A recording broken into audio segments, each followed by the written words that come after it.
যোৱা ভিডিঅ'ত কৈছিলোঁ ন অটো পৰা নামিব লওঁতে ঘটনা এটা হ'ল বুলি কৈ আছোঁ শুনক। গুৱাহাটীটোৰ অহা দ্বিতীয় খণ্ডটোলৈ আপোনালোকক স্বাগতম। মানে কথাটো এনেকুৱা হৈছিল, মই অটোৰ পৰা নামিব লওঁতে ট্ৰেভেলাৰৰ ড্ৰাইভাৰকেইটাই আগুৰি ধৰিছিল মোক। এটাই কয় ইখনত ব'লা, এটাই কয় সিখনত ব'লা। সেইখিনি সময়ত মোৰ মনত এটাই কথা আহিছিল, ইমানটো মোক পাবলৈ ছোৱালী হাতৰ পৰা কৰা নাছিলে যিমান ড্ৰাইভাৰকেইটাই কৰিছে। তাৰ পিছত কোনোবা এখনতে উঠি দিলোঁ আৰু উঠি পেলাই বহু সময় সেইটোৱে ভাবি ভাবি হাঁহি থাকিলোঁ মা আৰু মই।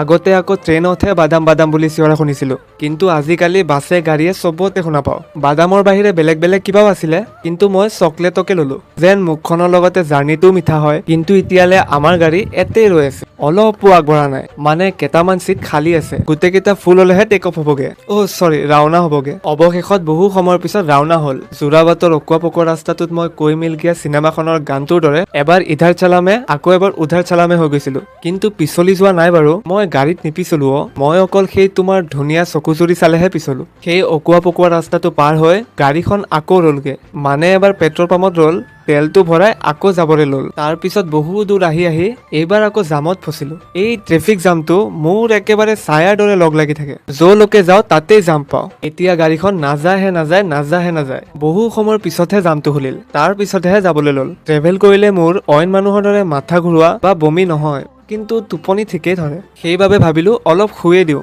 টোপনি ভঙাৰ পিছত আকৌ আহিম আপোনালোকক কামোৰ দিবলৈ। আজিলৈ আহিছোঁ, বাই।